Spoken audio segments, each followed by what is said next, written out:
Welcome to Minnesota Legislative Report, our region's longest-running public affairs program. Lawmakers from northeastern Minnesota are joining us today for a recap of the week's activities at the state capitol. This is your opportunity to call or email your legislative questions and have them answered live on the air. Minnesota Legislative Report starts now.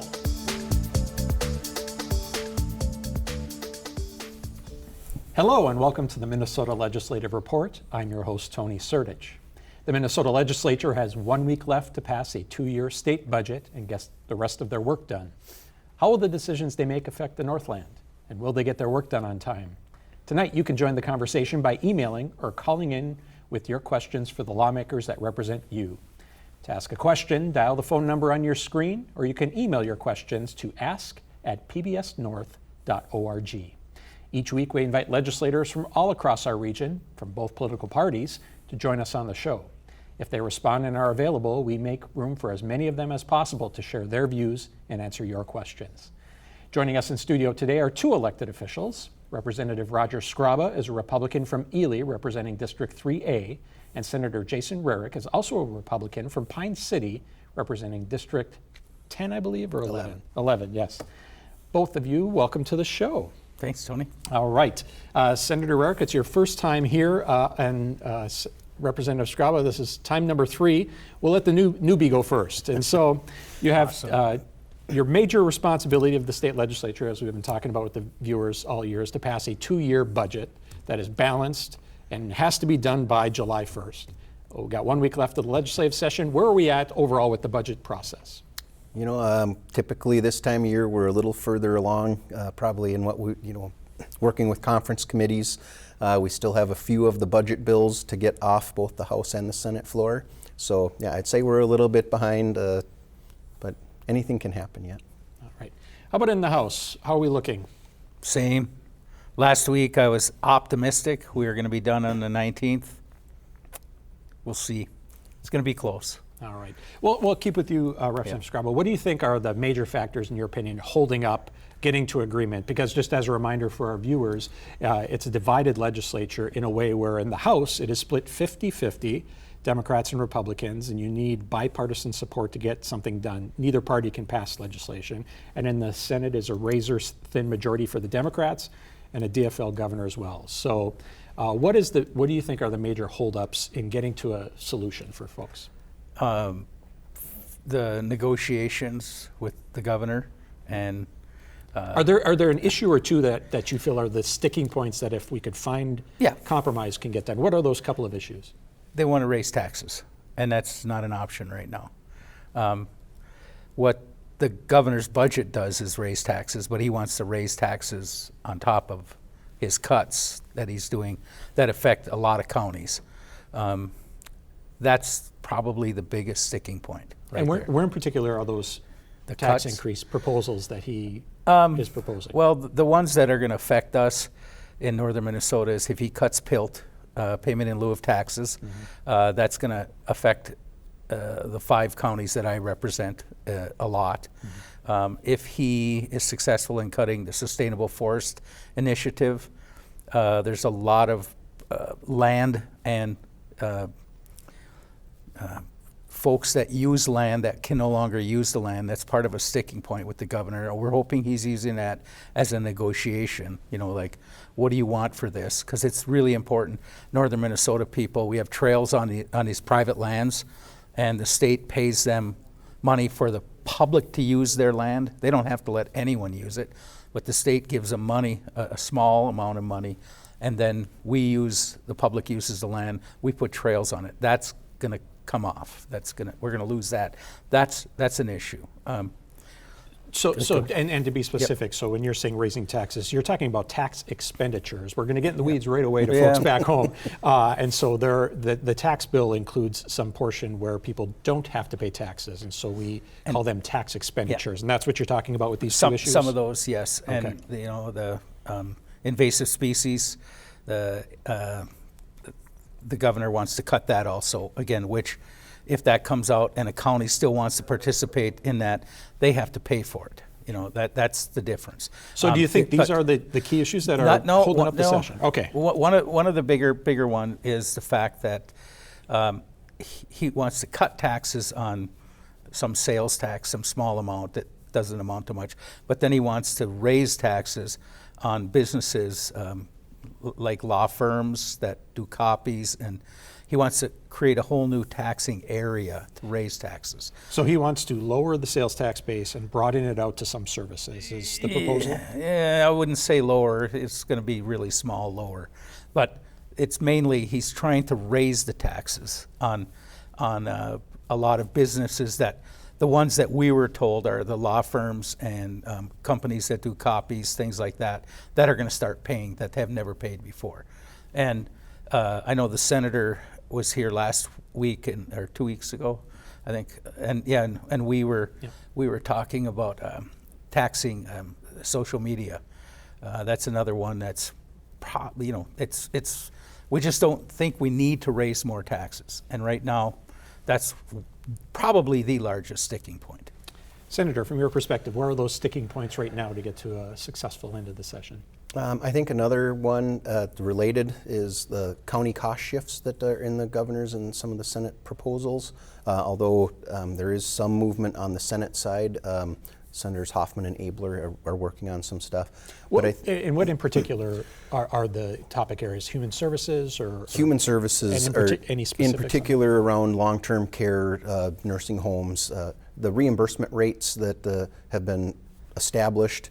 We're looking at scaling that back, and ultimately that will go onto the counties to have to cover those costs, which will be, in some counties, one of mine said that could potentially be a 20% increase on the property tax levy. So that's a big issue. One of the areas I'm lead on education finance, and the Senate and governor's proposal to completely eliminate the non-public school aid for transportation and curriculum. That's another one that's a really, really difficult one. I've been working with Representative Kresha, who is one of the co-chairs in the House committee. And like I said, for many Republicans, that's just a non-starter. The biggest reason is it's not really a cost savings, in my opinion. If 5% of the students who are in non-public schools have to leave and go to the public school, we'll actually see an increase in cost to the state because of the difference in what we pay for a student for those simple aids and services compared to what we pay if they're in the public school. So yeah, those are some of the ones that I'm following that are the biggest sticking areas. All right, and just in particular in that proposal, so right now we pay for transportation and some supplies for folks who choose to be homeschooled, and the proposal is to eliminate those reimbursements for transportation, mostly to extra and co-curricular activities, and then supplies. So transportation is the biggest of the ones, and then there's also some assistance for counselors, for nurses, for curriculum, and ultimately that's what we look at as well, where this is really not being talked about much is the aid that is coming isn't going to that non-public school. It's actually, in most cases, going to the public school in that area. You know, most of the public schools run the bus route, and so they're the ones who receive that extra payment from the state for bringing those students in. And in a lot of cases, these non-public schools also, whether it's from 5 to 15 hours that they hire the public school's nurse to come over to their facility or their counselor, now that would go away potentially, and then the public school would be on the hook trying to figure out how to cover those costs now because they're not getting that covered from the assistance that had been coming because of their partnership with the non-public school. And that's the way most of the schools that in my district and that I've had dealings with, they've always viewed that the non-public and the public schools, it's been a partnership that they've worked together for those things. Okay. So now I'm hearing from both of you, Senator Rarick, disagreeing with cuts within DFL proposals. Same with you from a tax expenditure side of things. Yet we are, in the short term, basically facing a small surplus in the 2-year budget that you all are trying to address. But in Minnesota, we try to budget for 4 years out, where there's a significant, over $6 billion projected deficit. And so if you're disagreeing with where the cuts are coming from now and talking about not raising taxes, where else are you proposing to find the cuts if you're disagreeing with these cuts in order to balance the budget? We'll start with you, Representative Skraba. And I'm not sure where they're getting the numbers, but I know talking to some senators and other representatives, the inflation rate has a really, it's baked into the forecast now. They factor in inflation both on how much revenue will be raised and expenditures, almost like the price of milk, that sort of thing, yes. And then if you take that out, that's a substantial, it's not 6 billion anymore. It's quite a bit smaller. Yes. And I don't know the number, so I can't give it to you. But that is 3.7 to 4, if I recall. Right? Yeah. And do you think that's responsible to do? Because things will cost more in the future, and if you're not planning for it, is that a challenge? And if I could ask a two-part question, sometimes I've heard folks propose erasing the inflation factor on the spending side, but keeping it on the revenue side to make the books still look balanced. Right, so, and it's still, the pauper still comes to get paid. Yeah. Somebody still comes. Someone's there. Where is it? I think, is it responsible? No. What's real? Is it going to be that high? Maybe it's a smaller number. Maybe we can work on it, on that number. I think some of the things we need to start looking at as a state is who and what are we funding? Seriously looking at that. And then more importantly, we're finding fraud. Where's the fraud? And it's not going to be $6 billion. That's obvious. It's not going to be.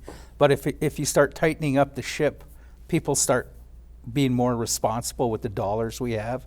And then, in my opinion, then we don't have to be so concerned about constituents always getting on us saying, just get that fraud. That's what's the problem. And it's like, well, it's part of the problem, but it's not the problem, but it still should not be dismissive. We should not just say, well, that's just factored in. That's going to have that fraud. No, there should be none. I mean, everyone should take this money as serious. It's the public's money. It's all of our money. So that's what I think somewhere, if we can get people to do that, if we can look at, obviously we talked about it last time, the two largest budgets, education and health and human services. And at some point, they're going to take a cut. And where are we going to cut? And I told you before, I don't want to cut education. I want to try to keep education as whole as I can. But if it comes down to you have to cut, you have to cut. I mean, I don't know where we're going to cut. I'm not there yet. I'm not that high up in the food chain yet. So, well, viewers, please email and call in your questions. And staying on this topic to you, Senator Rarick, these are the questions we get from viewers each week. They want to know specifics because they want to know where the impacts are. So you talked about where you wouldn't like to see the cuts that are proposed. Where are some areas then that you would propose to still continue to balance this budget? Yeah, so and we're actually, the Senate proposal is delinking from inflation in the next biennium to help balance some of that deficit. I didn't agree with that in the first place, so I agree with taking that step. That gets you a little ways there.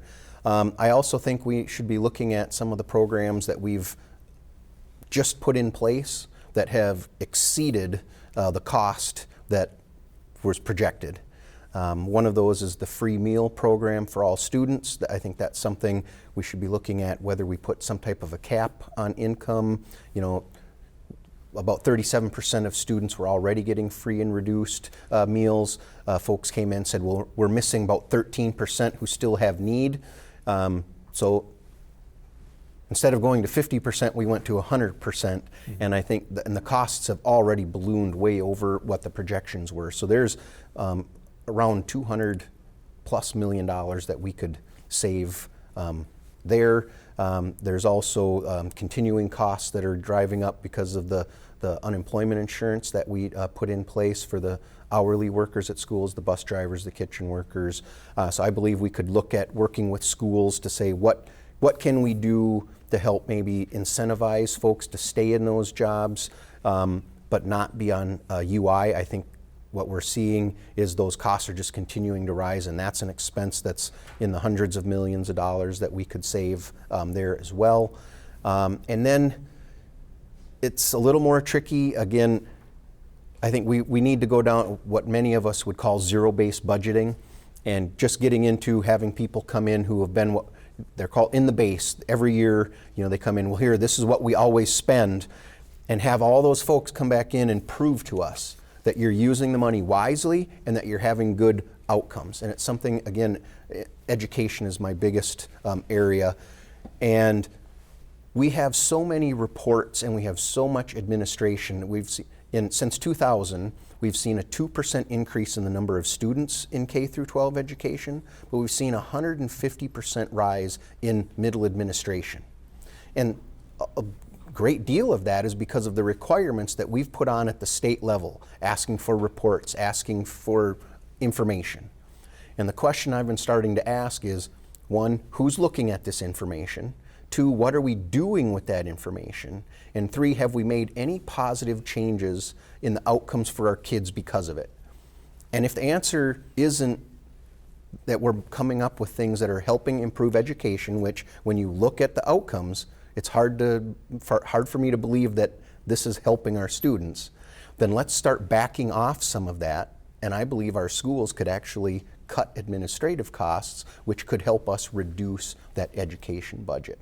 And then a former area I was in, jobs, we have all kinds of money that goes out to nonprofit organizations for training people, things like that. Once again, let's look at maybe businesses and say, what can we offer you? You're already training people if you're going to put them to work. And when we see some of these things that are coming out around some of these nonprofits and these NGOs, I think it's time to take a long, hard look at the money that we're putting there. As well, schools are another one where we put money into nonprofits to help work with kids. I'd much rather see some of that going to our schools, and if they wish to bring in the nonprofit, they can do that, but the state shouldn't be doing that. So I believe there are areas where we can make cuts. The HHS realm, that is one that is kind of beyond my Health and Human understanding. Services. Yeah. Yes. Talking with some of my county folks, they believe kind of the same thing that I talked about with schools. So many of the mandates that have come from the state level, they've said, hey, if you expect the county to pay for a lot of these services, then give us the flexibility to choose what services we're going to provide and which ones we can't afford to provide. And I think that's something, whether it's federal government, state government, we've pushed a lot of mandates down to lower levels without the funding being tied to it. And I think a lot of these services, or not services, but a lot of these requirements that we've put on folks, we should be stepping back from saying, are we getting the results from those, and is it worth what we're putting into it, the money we're putting into it? And I believe the answer is it's not been worth it. I think you hit on something that, and I haven't been talking about it enough lately, but we grew government by 40% in the last 2 years. We have to go back and see, where did we grow? How did we grow government 40%? Those are the numbers that we're given. Now, is that growth ongoing, or was that some of that one time because of the COVID response? That is the question. Is it ongoing? It was ongoing. Yeah. It was put into the base. And 40%. Yeah. 40% increase to state government the agencies. Not across the board, but when you added it all up to what went into agencies, there was a 39 to a 40% increase. So, and that's somewhere we need to claw back. Just look and say, do we need to grow government right now? I mean, right now is not a good time for anything. The stories that we hear from the nursing homes, from this, just from the ambulance, from different communities, it's kind of like, I can't tell you if we're going to help you. We want to help you, but we have a budget. Right now, we can give you what we had before. But it's going to start coming. We got to start figuring out how we're going to start paying for this, because $6 billion is a lot of money, a lot of money. And I don't know the magic That would be my first question. Where is the $6 billion? Show me where that $6 billion came from, the raise. Then we can start working backwards from there. Yeah, I think, as I mentioned, when we need to start looking at some of the newer things that have been put in place and why are we doing it. When I first came into the legislature, our biennial budget was kind of in the low $40 billion range, and it was 72 this last time. That's in 10 years. So there are things that we've been building recently that I think that's where we need to begin. It's just, it's out there. It's just, are people willing to tighten their belts? And that's one of the things too. Everybody, hear from so many people. You got to cut the size of government, and then you say, well, here, you know what? We want to cut this program. No, I use that one. Don't cut. So everybody, and that's what I've been trying to say, especially in education, across the board, everybody should be willing to be taking a little bit of a cut. That's why I don't like the governor's proposal with eliminating the non-public. If you say we need to make a cut, that's fine. I can accept that as long as the Department of Education is getting a cut, as long as public schools are getting a cut. Everybody across the board has to be willing to tighten their belts, not pick on one or two little things. Well, let's stick on education a bit. Senator Rarick, you're the lead Republican in the Senate on this, and so it's a little bit in your wheelhouse, but it is, as Representative Skraba and I talked about, it's a big part of the state budget. Mm-hmm. You mentioned, potentially looking at the program right now that provides free lunch for every student, and you talked about potentially capping that or figuring that out. Are you not concerned, though, that would just bring in more government? Because some have argued that it actually potentially could cost more money or definitely take up resources in trying to track who would qualify. Then there'd be more paperwork. There'd be folks at the Department of Education who'd have to track that information. And I've heard the governor and others say when they balanced it, they said, we'd want all the money going for lunches instead of a chunk of that money going to administer the program. So what say you about that philosophical debate? I'm sure you guys have talked about that at the Capitol. Yeah, so like I said, so that paperwork had all been done for years and years, right? That was we hear the free and reduced lunch. But a lot of families didn't fill the families that needed most didn't fill out the paperwork. There were barriers to that as well. Is that correct? There was some of that. That was part of when we were having the discussion around the free meals. That was one of the main things we discussed, because the paperwork wasn't just for the free and reduced lunches. There's also what we call compensatory, which helps schools. And a lot of that compensatory calculation was based on the number of students that qualified for free and reduced meals. And so what we were sold when we did the free meals for all was that the Department of Education was going to come up with a way that they would figure out the number of students who qualify, and the schools wouldn't have to do that paperwork anymore, because they've been doing it for years and years. What we discovered in 1 year is that the calculation that came out from MDE, some schools suddenly were seeing an increase and other schools were seeing a decrease. And they all came in, and actually the vast majority are coming back saying, give us the paperwork back, because we want to make sure our money is calculated based on our actual students. And some of the schools, they're starting to share now with others how they got creative to get people to fill it out, because they would let families know, hey, we charge $50 to participate in extracurriculars. You can get reduced cost if you qualify for free and reduced meals.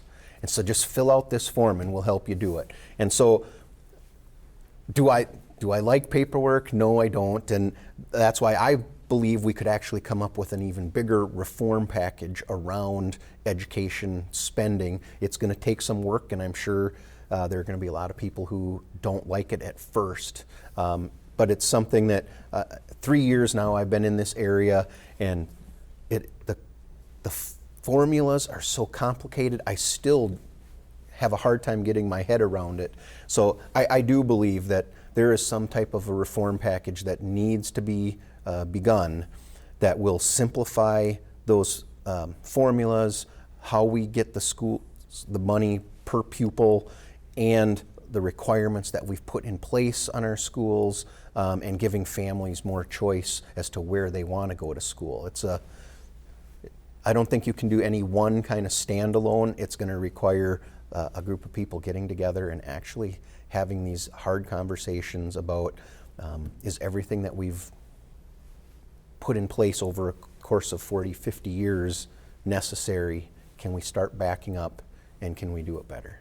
One more question on education. We'll start with Representative Skraba before we move on to a different topic. The state just produced their graduation rates for this last year, and it was the highest level in state history, 84.2%. And so as we're talking about potentially making changes or cuts, is now the right time to be changing? Should we be celebrating and maybe saying we're moving in the right direction, especially after the COVID pandemic, if our graduation rates are hitting its highest marks and we're seeing the opportunity gap close now? I think it's great that the numbers are up. It shows people are realizing that an education gets them further in life. That's a good thing. Let's get the scores up with it. Which scores are you talking about? I'll let the senator talk about it. Trust me. I can feel him. Sure. That's the problem. The graduation rates are up, but our proficiency rates are down. So more kids are realizing you need to stay in school and get that diploma, but they're not graduating with as high of grades as they have in the past. And their abilities, their scores in reading, their scores in math, they're down.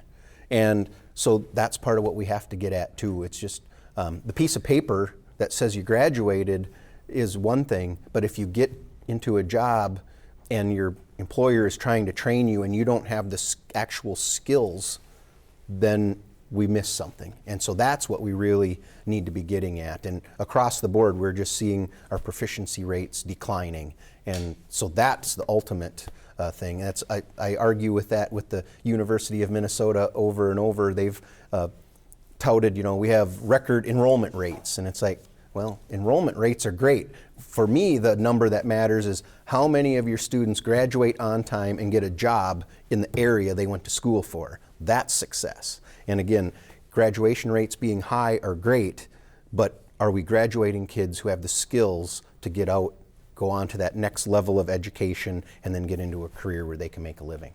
All right. Now we're going to change topic now because we have some questions coming in the door. And we're going to start with Representative Skraba. You're on the Housing Committee. What is the status of the HOA reform bill in either the House or Senate? Are you familiar where that is in the process? If not, I'm seeing Senator Rarick nod his head. So if you need to phone a friend, we can pass along. I don't know where it is right now. Our committee just started meeting, conference committee, and I'm not on the conference committee. I'm on the committee, and the day that they met, I didn't show up.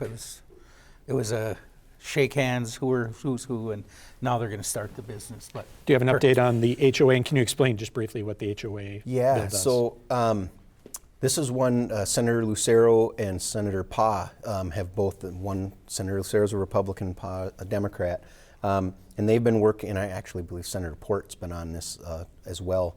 There are a lot of folks out there living as developments are growing in towns and into smaller towns as well. Different things are put in place. They want you to have a park or manage this or manage that. And so these homeowner associations are being created all over the place. And then we're also having people who are saying, well, these homeowner associations, certain people are taking advantage of the system. They create this agency that comes in and says, we will manage your homeowners association because you can't find enough people to volunteer to run the board. Sure. And then they also have a construction company as a subsidiary company, and they hire themselves to come in and do the work. And they never get bids, and so that's just some of the problems that people are bringing forward that are out there. So they created a working group that I believe there were 20 people on, worked over a year, had 16 different meetings, 6 legislators were on it, very involved, and they came forward with a number of recommendations. We just heard the bill standalone on the Senate floor last week, and it passed, I believe, with only 14 no votes, somewhere in that range. So I believe it was, if I remember right, it was not moving standalone on the House side, but it does have bipartisan support. It is something that further than what I explained. I don't know a lot of the details, how they got where they are, but I do know it's, there are some folks that have a little bit of concern, but for the most part, it sounds like they've really done their work, and there's more to be done, but the basics that they've come forward with right now, I think, are probably a pretty good step to get us down the road to making things a little bit better and more affordable for not only cities, but for people who are buying homes that are in these areas with the homeowners associations. So it sounds like something's moving, and more to come on that. Next question, Larry emails in. He's not too optimistic you're going to get done on time. And so he asks the question, should Senate or House members continue to get their per diem and pay if there's a needed special session? So we'll start with you, Representative Skraba. We don't get paid unless we're there. So if the governor calls a special session that day, for a day probably, we don't know how long it'll be, but you've experienced these more than anyone at the table here perhaps, but usually all the work is done and we show up and vote on it with some discussion from us, but usually most of the work is done. So we're not there for another month. I could be wrong, but other than that, if you're saying I shouldn't get paid for doing the work of the people, I don't know. I mean, I don't want to be in a special session. I want to get it done. I got things I want to do too. I mean, we plan our lives around this section. I guide canoe trips. I'm going to be gone in June a fair amount. So there, everyone knows I'll be calling in on my sat phone. So we're good. Should legislators continue to get paid and get per diem if you go into special session? Yeah. So I think your base salary is for the year. So it's that whether we're in special session or we're out of session and back talking with county commissioners, school officials, whatever, your base salary is because you're a representative or a senator for the whole year. When we've had special sessions, I personally have not taken my per diem during special sessions. Others do, I think especially for folks who live further away and especially for folks who don't get apartments but they stay in hotels. Their costs typically are a little bit higher to come in for that special session, so I don't blame them if they take it, but I know a large number don't take their per diems during a special session. The word per diem, does that include just the meals, or does that include the housing, the meals, the mileage? We're given so many trips to the legislature when we're after sine die. We've got so many. After the session's over. Yes, after session's over, then we have, I think it's 13 till the next session. So that'd be one for me. I mean, that's part of my job to drive back and forth. And as far as the per diem for food, for the one day, whatever. I mean, I'm going to be there. I have an apartment that the state pays a majority for, but I still have to pay because the state doesn't give me enough for 24 months. So, but that's just being a job. That's the job. All right. Another question, and this one's more philosophical, comes in from a phone call today. They're curious how you make your decisions on what you're going to support, and they give a few examples of what you may consider, and you can go off on this on your own. How much does your constituents' thoughts, the Trump agenda, your personal and or your reelection thoughts go into how you make decisions on what you're going to support and not support? Clearly you've signed up for a political party, but you can vote however you want when you get there. And so how much do those, and the caller wants to know about constituents, the Trump agenda, your personal opinions, thoughts of reelection. How do you make decisions, and what do you consider? We'll start with you, Senator Rarick. Yeah, that's a great question. For me, I've joked with people since the day I got elected. Fortunately, I can say I don't vote based on can I get reelected because of my votes. I'm an electrician outside of the legislature, and I can go back to being that if I lose and be perfectly happy. So voting based on getting reelected isn't something I've ever done. There are times, especially, and I think what a lot of people don't understand, when we're voting bills through early on, kind of that first position, at that level, you're kind of voting with your party because you're trying to present a position to be able to negotiate from. And it's not necessarily going to be what you say, this is what I want in the end, but you're supporting your party to help push where you say, here's what we would ideally like. Now you're going to start negotiating and compromising to come back. And then that's when you start, whether, for me, if there's something morally, my faith helps guide me with that. Education is one. That is not my background area. I have spent, since the day I got elected, talking with teachers, talking with school board members, talking with superintendents. They've really helped me understand that issue area so that I can come and make my vote and come forward with ideas that I think would be good because of the information that I've been able to get from them. So it's a combination of everything, really. And I would hope a lot of people would keep the re-election part out, but I know there are a lot of people that does have a place in they're factoring in as well. What's your matrix of decision making? Personal, constituents, political party? Well, how do you look at when you make decisions? Last year, I'll use one as an example. The cannabis bill, when it was coming through, generally speaking, the Republican Party, the moral part is like, no, why would we include drugs? And my constituency was hammering on me, you need to do this. This is business. It'll help taxes. All these things, and you just hear that echo chamber. And then you go into caucus and you hear that echo chamber. And then you go back in your lifestyles and what is really happening here.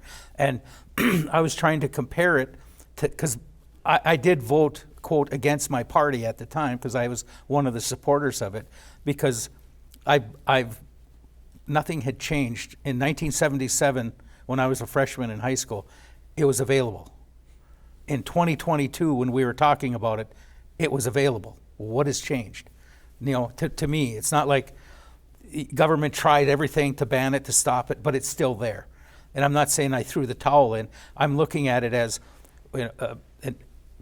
this is just the way I use this one. I looked at how the legislature had to look at same-sex marriage. When that came through to government, it was like, whoa, what am I going to do? How am I going to vote? What am I going to do? A lot of legislators were struggling with that because their moral compass said no, and their constituents were saying yes, and society was like, what's the difference? So I weigh all this in. I'm constantly, I spend enough time in the car that I have some conversations. Sometimes it's pretty funny, but I will tell with yourself, and you're disagreeing. And then I call someone and say, hey, I'm throwing this around in my brain. Am I in the right direction, this or not? And I try to listen to the people. At the same time, it's like, what's good for the area? And my area is big and it's diverse. I've got extremes on both sides, and everyone in the middle. And I've been trying to not do what Senator Rarick said, is I don't want to vote because, I get more people if I vote that way. Or, it's there for you it's easy to pick those plums off the trees, but at the same time, you still have to stand with that issue. You still have to have a reason. So I try to inform myself first and then look at my emails, get a feel for what's going on and what is good for the district as a whole. Well, keep those questions coming in. I have a question here. We've spent so much time, and we'll spend more time talking about the state budget. That's job number one. We'll talk a bit about capital investment, so let's save that for a second as well. But beyond that, this feels like a legislative session where there's not a lot of other things on the agenda. And so I've been racking my brain to try to ask you questions, so I'm just going to ask the big and broad one. Are you all aware of other issues that are traveling through that aren't the state budget, aren't the capital investment bill, that we still might see some resolution to here in the final week of the session? Well, there's a couple that I wish we would see resolution to. The energy bill, that very small financial piece in that, but energy policy is very important in the state of Minnesota.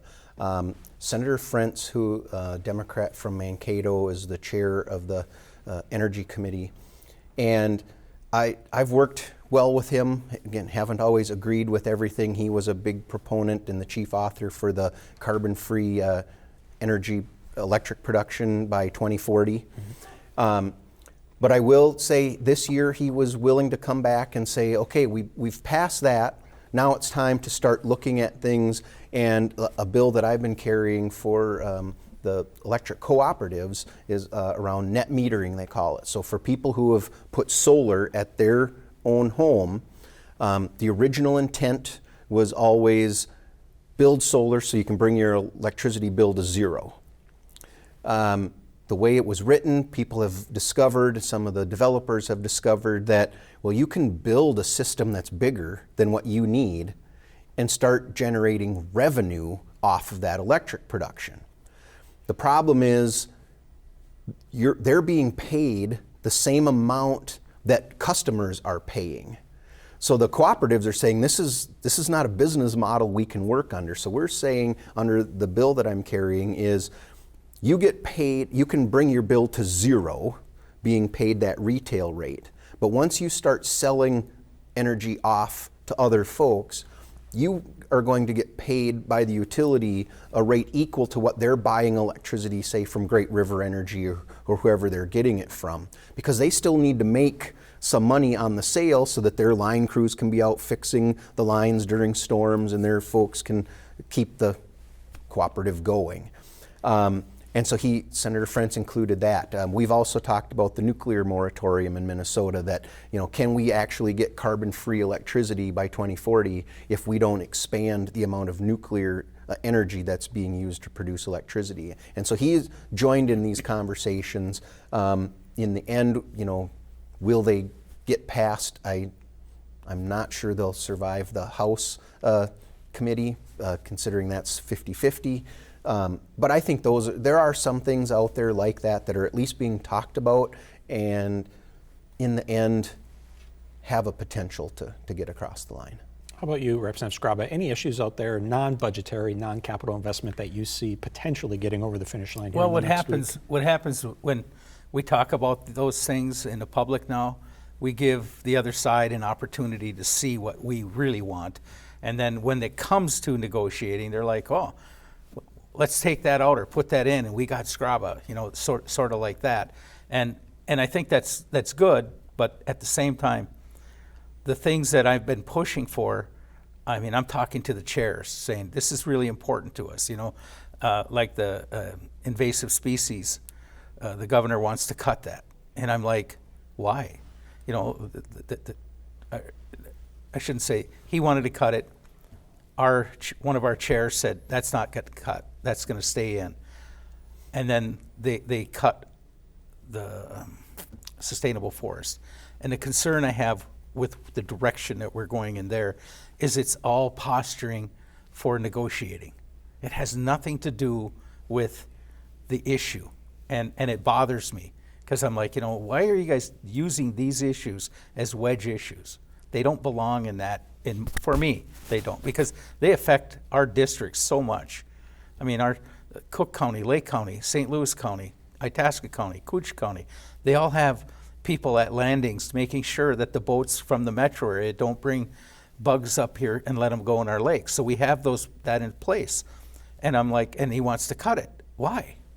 Well, the counties can pay for it. Well, you're making us pay for more nursing home beds. You're making us pay for, cutting the governor's budget. So I look at the whole, and I'm going to be, there's, obviously there's a few things that we're working on really hard, and I'm confident we're going to get those across the finish line. But can it happen in the open? Obviously it will, when the time is ready. That's. Right. So it sounds like we have to stay tuned. You're working on some super secret projects. No, the real super secret stuff is coming. All right. Yeah. So we did mention capital investment. You're on the committee. You're an electrician who has dealt with building things, and for our viewers at home, capital investment or bonding bill is really when the state borrows at a very nice interest rate and invests in capital improvement projects that have statewide or regional significance. Last year, the capital investment bill did not get through, and that's generally the year you do it as every other year when it's a non-budget year. But the price of everything increases every year, and so those projects last year that costed X amount of dollars cost X plus. And so what do you foresee the chances of getting a capital investment bill passed as you're still hung up on the budget this year? We'll start with you, Representative Skraba. We've gone through our budget, and one of the things that we're concentrating highly on, and we're hoping the Senate sees what we're doing, is we don't have a lot of personal, member projects. We really want to the tune of at least $100 million. We want to work on public finance authority, on wastewater, water, grants. Competitive? Yeah. Yes. Grants? Oh, competitive grants. Yes. Okay. Where not earmarking specific projects. No, Is that what you're saying? where the agencies rate them. It's like, okay, they get rated, and the money is there. So those the important, the ones that The highest need. Yes, they're already polluting. It's like, yeah, we got money for you. Let's go. That's what we're trying to concentrate our bonding bill on this year, because it's important. It's a big deal. I said it on the committee, and I'll say it here again. In an ideal world, we would borrow a minimum of $300 million a year for just those projects. I mean, we're hearing billions in this state for that, and we'll never see the end. I mean, if you get to it, you're already starting the next group. But I think it's important that if we're going to borrow this money, and we do it for those sort of projects, it helps our economies because it puts a lot of people to work. The technologies are getting better. We're starting, we're starting to see what is in our water. PFAS are one of them. We're trying to figure out how can we do a good job with that. So I think it's exciting. I think we're going to have a bonding bill. What's your look at this? So when you borrow state dollars to do this, you need a supermajority. We've already talked about getting bipartisan support, but you have to get additional votes on this. What are the prospects looking like in the Senate, and what are your views on it? Yeah, I think one of the hardest things, especially last year, there was still kind of a bad taste in our mouths from the bonding bill that came through the previous year that took $1.1 billion in cash and sent it out to nonprofits through that bonding bill. And that, we looked at that saying, just like Representative Skraba said, that's $1.1 billion that could have gone into infrastructure, where we've just seen and heard the needs across the state. And another one that, because it requires that supermajority, over the years, a number of legislators have figured out, hey, if I just hold out, say I'm a no vote, pretty soon they're coming to me and they're willing to buy my vote with this special little project for, civic center or, museum that's in my district. Yeah. And so I think we've really gotten away from what the bonding bill is supposed to be paying for. And so, that's at our state colleges, the Min-State system, the University of Minnesota, their buildings need a lot of work. The water infrastructure, roads, bridges, these are the things that should be the core focus of what a bonding bill gets to. And do you think that we're going to be seeing potentially a bonding bill passed here in the next week and or in the special session? Is it a part of the overall hopeful agreement? A week ago, I would have said, I don't think there's any chance. I'm starting to hear the discussions happening now. What do you think has changed in that week to get folks more interested in doing this? I think the fact that we're getting through the vast majority of our time on the floor hearing the omnibus bills. And so now we have members that get off into a conference committee, and then you have other members a little bit more time because we're not in our normal committees. We're not as on the floor as much.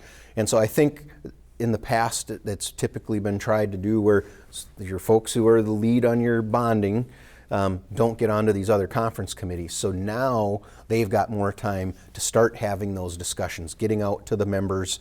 Like I said, 2 weeks ago, we were still so far behind from where we normally are. Those discussions weren't happening. Now we've got some conference committees going, a little held up on some of the other bills that are out there. And so now we're starting to hear those conversations start. And I've been saying it for a couple years. I so appreciate hearing Representative Skraba say it, and I'm hearing more and more members saying it. We have to get back to what bonding bills are supposed to be. And I think if we can get to that, it's a better chance that one passes this year. When I toured the campus here and we saw the dorm, the concrete block dorm, you know, I'm like, this like Soviet block here, you know, what's going on? You know, this is like, and they're like, yeah, this doesn't work anywhere, that doesn't work anywhere, we need to fix this. Those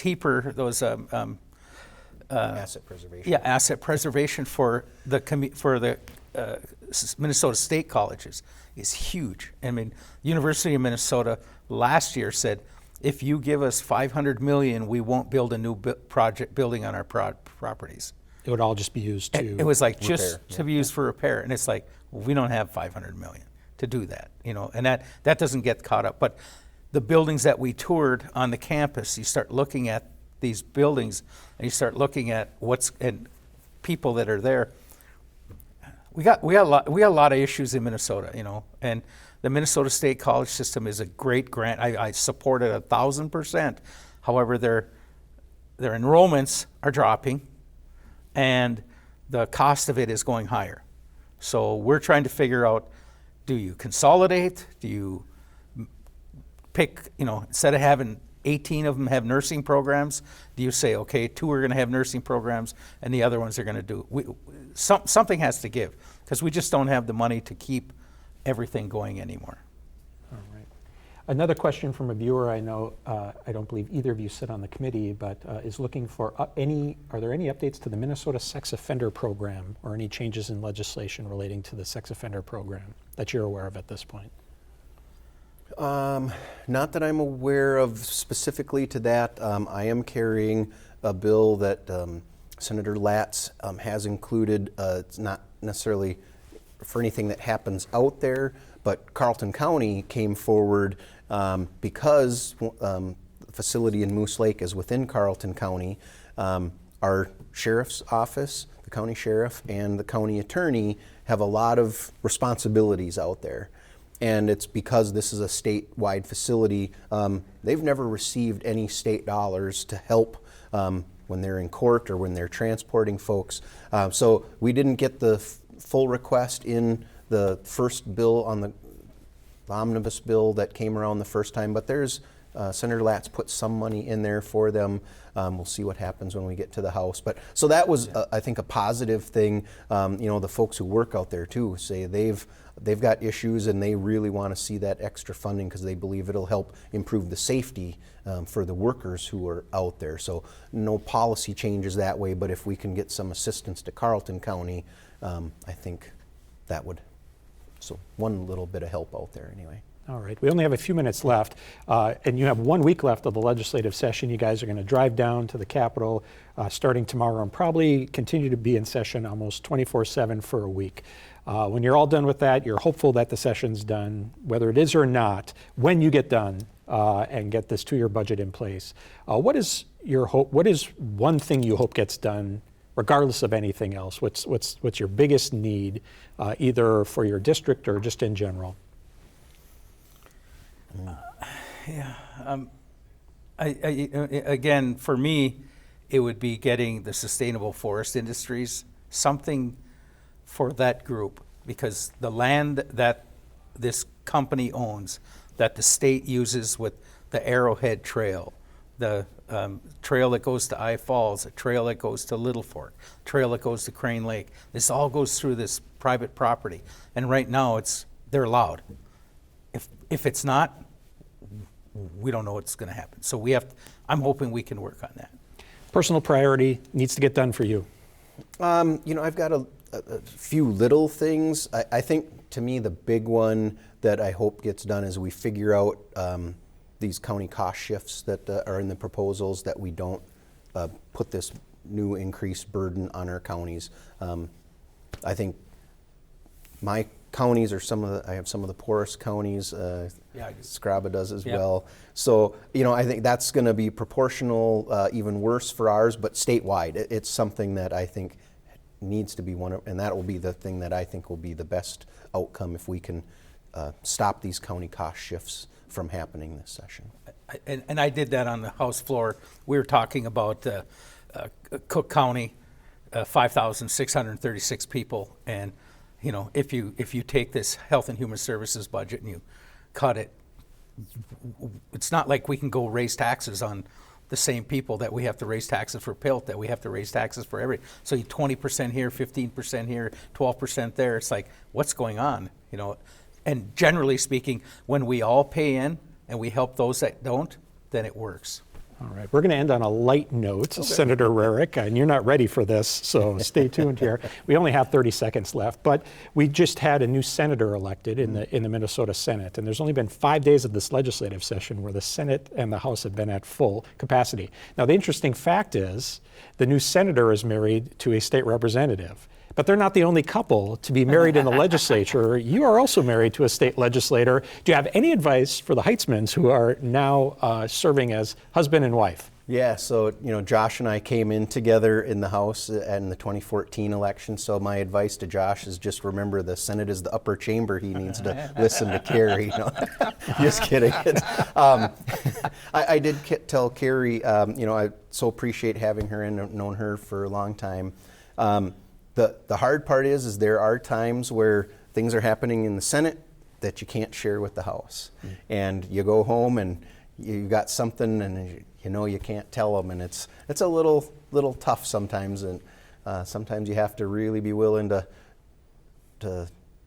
hold it back or say, hey, this is spousal privilege and this can't go anywhere. So.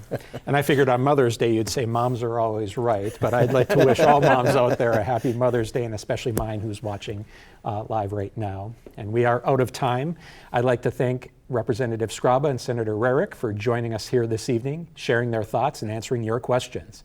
We may be back next week if legislators are available to join us in studio. If not, stay tuned to PBS North programming to get further updates to the end of the legislative session. For the team here at PBS North, thank you for watching and have a great night.